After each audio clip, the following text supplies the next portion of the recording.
시청자 여러분 안녕하십니까. 12월 16일 JTBC 아침 N을 시작합니다. 먼저 오늘 아침 주요 뉴스입니다.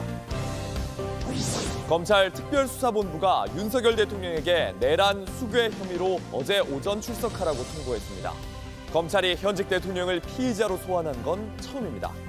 윤 대통령은 변호인 구성이 완료되지 않았다며 출석하지 않았습니다. 탄핵안 가결 이후 수사 속도는 더 빨라지고 있습니다. 검찰은 오늘 윤 대통령에게 2차 소환을 통보할 예정입니다. 경찰도 윤 대통령의 체포를 검토하고 있다고 밝혔습니다. 국민의힘은 수렁에 빠졌습니다. 선출직 최고위원 전원이 사퇴하면서 당은 비상대책위원회 체제로 전환됐습니다. 한동훈 대표는 오늘 오전 거취에 대한 입장을 밝힐 예정입니다. 미국 외교안보정책 책임자가 될 마이클 월츠 백악관 국가안보보좌관 지명자가 중국의 해킹에 강력한 조치를 예고했습니다. 트럼프 2기 출범을 앞두고 한국 정부의 외교 공백에 대한 우려도 커집니다. 검찰이 현직 대통령 사상 처음으로 윤석열 대통령을 내란 수괴 혐의로 소환 통보했습니다. 윤 대통령은 변호인 구성이 완료되지 않았다는 이유로 출석하지 않았습니다. 검찰은 오늘 2차 소환을 통보할 계획입니다. 첫 소식 윤정주 기자입니다. 검찰 비상계엄 특별수사본부는 윤석열 대통령에게 지난주 수요일 출석을 통보했습니다. 검찰이 제시한 날짜는 어제 오전 10시였지만 윤 대통령은 응하지 않았습니다. 검찰이 현직 대통령을 피의자로 소환한 건 헌정사상 처음 있는 일입니다. 검찰은 윤 대통령을 소환하면서 출석 요구서에 내란 우두머리 혐의를 내세웠습니다. 내란죄 우두머리는 현행법상 사형, 무기징역 또는 무기금고에 처하게 돼 있습니다.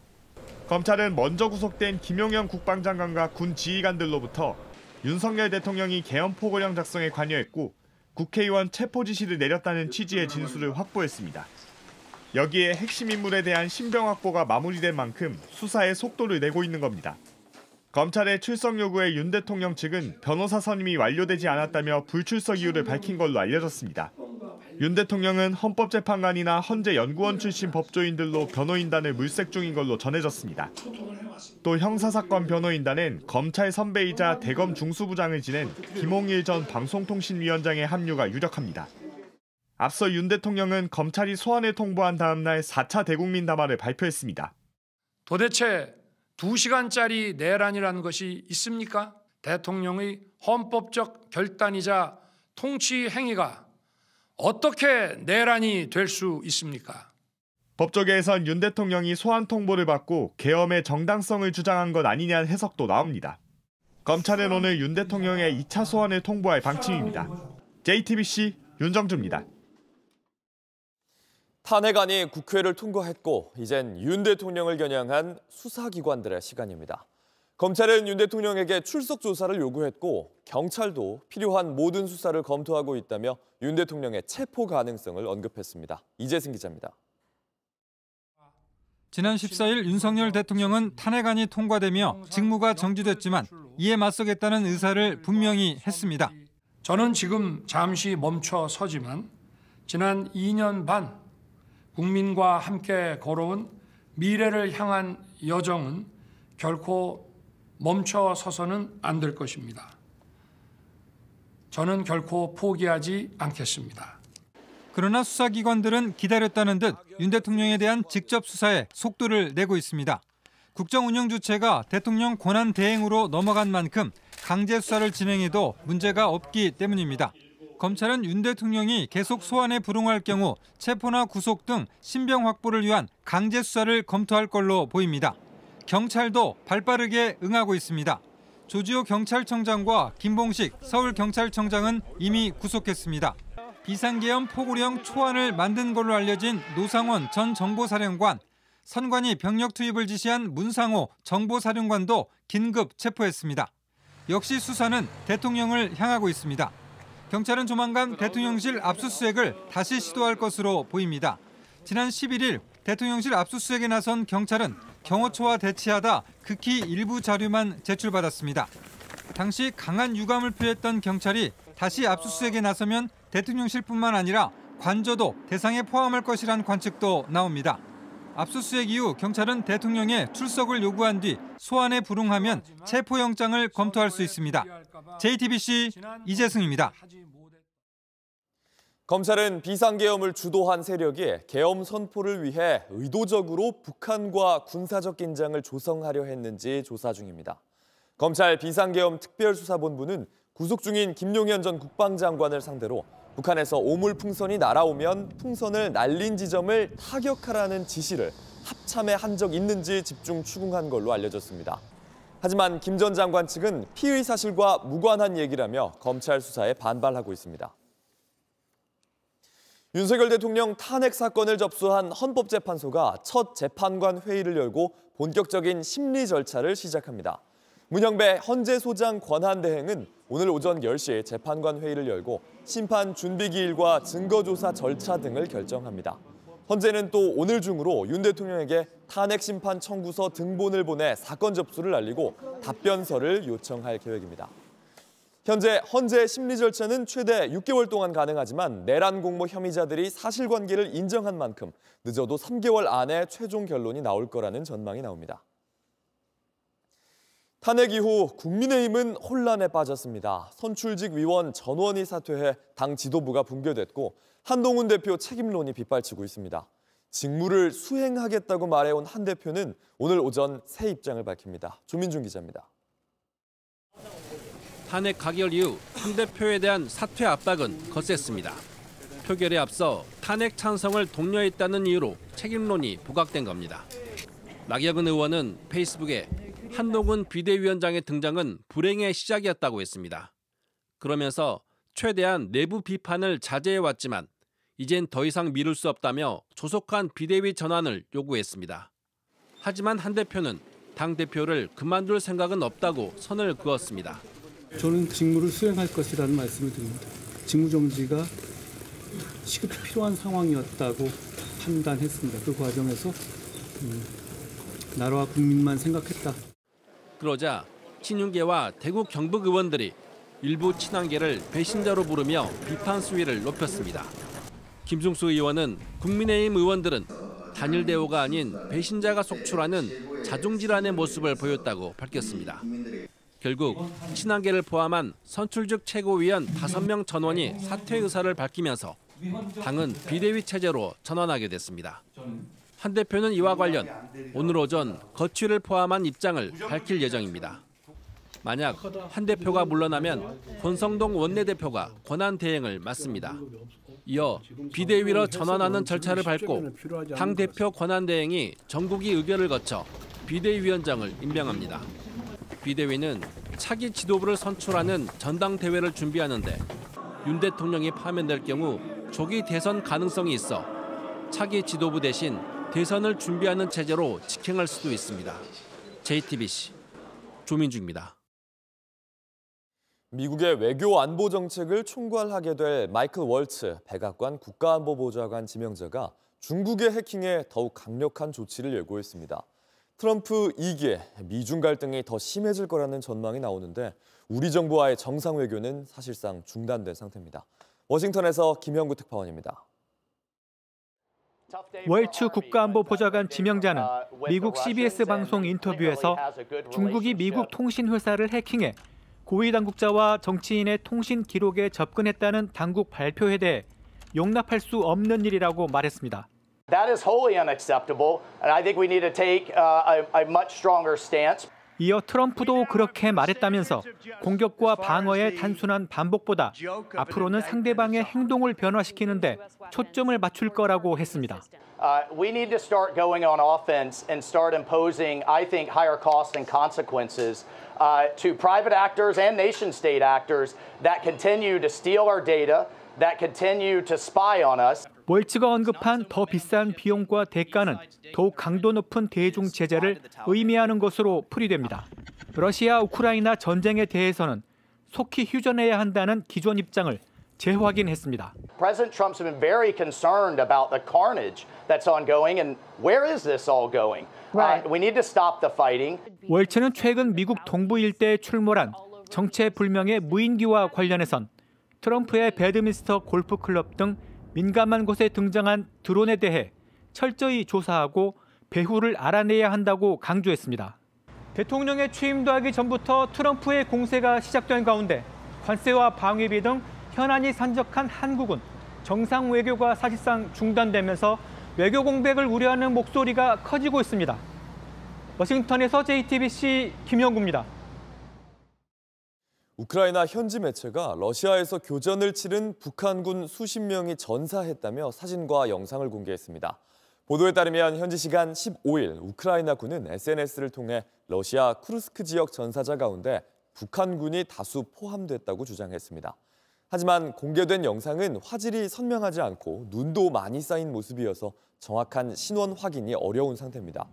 우크라이나는 현재 러시아에 파병된 북한군 약 11,000명이 쿠르스크에 있는 걸로 보고 있습니다. 온라인에서 화제가 된 뉴스, 화제가 될 뉴스를 골라 전해드립니다. 아침엔 소셜픽입니다. 계엄 해제 표결을 위해 담벼락을 넘는 우원식 국회의장의 모습이 화제가 됐었죠. 계엄 해제부터 탄핵소추안 표결까지 맺던 여러 연두색 넥타이에도 사연이 숨겨져 있었습니다. 마지막으로 국민 여러분의 연말이 조금 더 행복하기를 바랍니다. 우 의장은 여러 번 연두색 넥타이를 맸습니다. 지난 4일 계엄이 해제된 날 새벽에도 연두색 넥타이를 맸는데요. 이날의 넥타이는 함께 민주화 운동을 했던 김근태 전 열린우리당 의장의 유품입니다. 우 의장은 소셜미디어를 통해 맬 때마다 속으로 김근태 형님 꼭 도와주세요 다짐을 하곤 했다 이렇게 밝혔습니다. 12.3 내란 사태 이후 우 의장은 국민이 가장 신뢰하는 정치인으로 꼽힙니다. 한국갤럽에 따르면 응답자 56%가 우 의장을 신뢰한다고 밝혀서 여야 정당 대표와 국무총리를 넘어 신뢰도 1위에 오르기도 했습니다.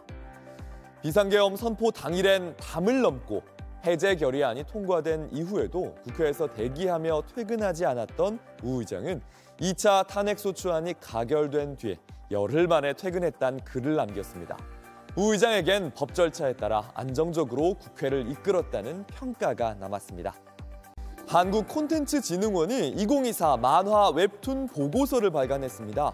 대표적인 K콘텐츠 중 하나로 떠오른 웹툰, 올해 가장 사랑받은 작품은 뭘까요?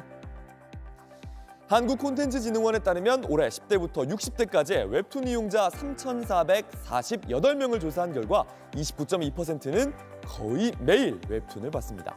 가장 즐겨보는 작품은 화산귀환이 꼽혔는데요.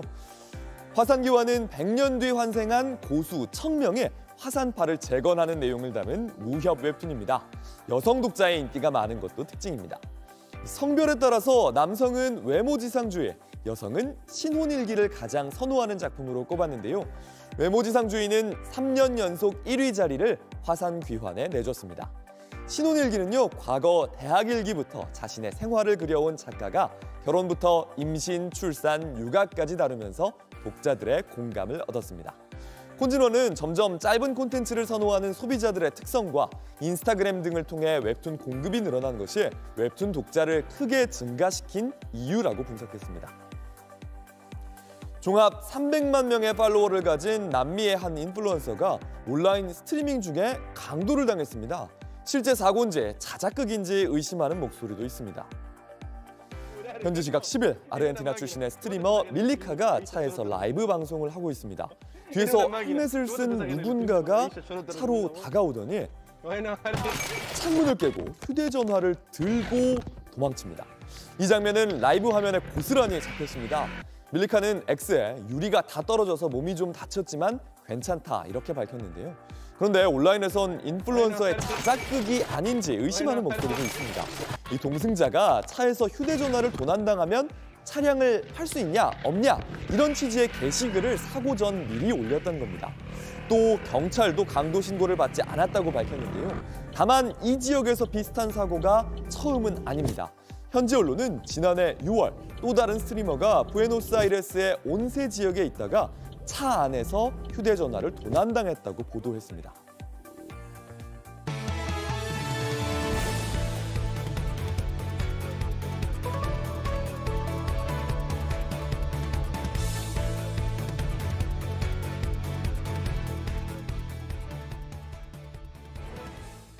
국회가 비상계엄 해제를 의결한 뒤에도 윤 대통령은 지휘통제실에 이어 계엄 상황실에도 갔던 정황이 포착된 걸로 확인됐습니다. 계엄이 해제됐는데도 윤 대통령은 육군본부 장성들을 서울로 소집했는데 야당에선 2차 계엄을 검토했을 거라고 보고 있습니다. 유선희 기자입니다. 국회가 비상계엄 해제를 의결한 건 지난 4일 새벽 1시쯤입니다. 윤석열 대통령은 30분 뒤 합참 지하 3층 지휘통제실을 찾아 국회 법령집을 달라고 했습니다. 당시에 잠시 장관님 따라 들어갔을 때 대통령님께서 국회 법령집을 달라고 찾으셨고 1시간 반쯤 뒤에는 계엄사령관이 육군본부 장성들에게 소집령을 내렸습니다. 새벽 3시에 버스에 타고 육군 부장들 서울로 향했죠? 예, 출발했습니다. 30분 만에 취소되긴 했지만 계엄 해제가 가결된 뒤에 육군 본부에 있던 장성들이 서울로 오고 있었던 겁니다. 부승찬 더불어민주당 의원은 그 사이 윤 대통령이 계엄 상황실로 갔던 사실을 확인했다고 말했습니다. 지하 3층 지휘통제실에서 김명수 합참의장 등을 격려한 뒤 지하 4층 계엄 상황실로 곧바로 내려갔다는 겁니다.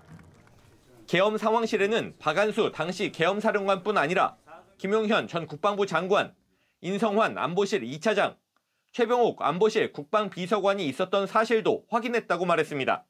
계엄 상황실이다 그러면 거기서 이제 계엄과 관련된 전반적인 논의를 하는 것이기 때문에 상당히 장소적으로서 이제 의미가 있는 거죠. 야당은 윤 대통령이 계엄 해제가 가결된 뒤 국회 법령집을 찾고 육군 장성들을 소집하고 직접 계엄 상황실까지 찾은 정황으로 미뤄 2차 계엄을 검토했을 가능성이 크다고 보고 있습니다. JTBC 유선입니다. 윤 대통령이 직접 추진해왔던 경제 정책들은 좌초 위기에 놓였습니다. 동해 심해의 대왕고래 프로젝트부터 체코 원전까지 차질을 겪게 됐습니다. 무책임한 불법 계엄 선포 때문입니다. 김민 기자입니다. 지난 6월 윤석열 대통령은 대국민 깜짝 발표에 나섰습니다. 우리나라 전체가 천연가스는 최대 29년, 석유는 최대 4년을 넘게 쓸 수 있는 양이라고 판단됩니다. 각종 의혹과 논란에도 동해심해 가스전 탐사, 이른바 대왕고래 프로젝트가 시작된 겁니다. 현재 부산항에 정박한 1차 시추선은 곧 동해로 출항해 이번 주 굴착에 들어갑니다. 하지만 대통령이 탄핵을 자초하면서 난관을 맞았습니다. 1차 시추에 드는 1,000억 원은 당장 석유공사가 감당하더라도 앞으로가 문제입니다. 석유공사 관계자는 1차 시추 결과가 좋다면 야당 설득도 할 수 있다고 희망을 내비쳤습니다. 하지만 첫 시추 결과가 부정적일 경우 다음 시추 예산 확보가 불확실한 데다 자본 잠식에 빠진 석유공사 채권 발행만으론 한계가 있습니다. 신규 원전 사업도 암초를 만났습니다. 탄핵 가결 직후 담화에서도 윤 대통령은 원전을 자신의 치적으로 내세웠습니다. 무너졌던 원전 생태계를 복원시켜 원전 수출까지 이루어냈습니다. 현재 진행 중인 체코 원전 본계약은 내년 3월쯤 예정대로 진행될 걸로 보이지만 대규모 사업 특성상 대통령이 직접 나서야 하는 추가 원전 수주 계약은 차질이 불가피합니다. 신규 원전과 소형 모듈 원자로 SMR 건설 계획도 무산될 가능성이 큽니다. 객관성이 담보되지 않고 국민과 야당을 설득하는 것을 할 수 없는 걸 무리하게 밀어붙였다는 측면에서 궁극적으로 대통령의 잘못이고 책임이라고 봐야겠죠. 그 밖에도 산업계 지원을 위한 반도체 특별법과 전력망 특별법 등도 미뤄지는 분위기인데 최상목 경제부총리는 국회를 설득하겠다고 강조했습니다. JTBC 김민희입니다. 다음 달 트럼프 2기 행정부가 출범하는데 우리 정부는 그야말로 외교 공백 상태입니다. 트럼프 임기 첫 100시간 안에 모든 이슈가 쏟아질 거라는 예측인데 관세, 보조금, 방위비 분담금 등 트럼프 당선인의 거센 압박이 예상됩니다. 이지혜 기자입니다. 트럼프 당선인의 취임식은 내년 1월 20일입니다. 다른 나라들은 앞다퉈 정상 간 협의에 나서고 있지만 권한대행 체제로 할 수 있는 일은 사실상 없습니다. 취임 초반 대부분의 정책 방향이 결정되는 걸 감안하면 일부 악영향은 피할 수 없을 걸로 보입니다. And they said it's not the first 100 days with Trump, it's the first 100 hours. That there's going to be a whole bunch of stuff that'll come out on January 21st that could impact Korea. It could have to do with troops in Korea. It could have to do with tariffs. It could have to do with the CHIPS Act. It could have to do with a whole bunch of things And there's nobody at home in Korea. There's nobody there.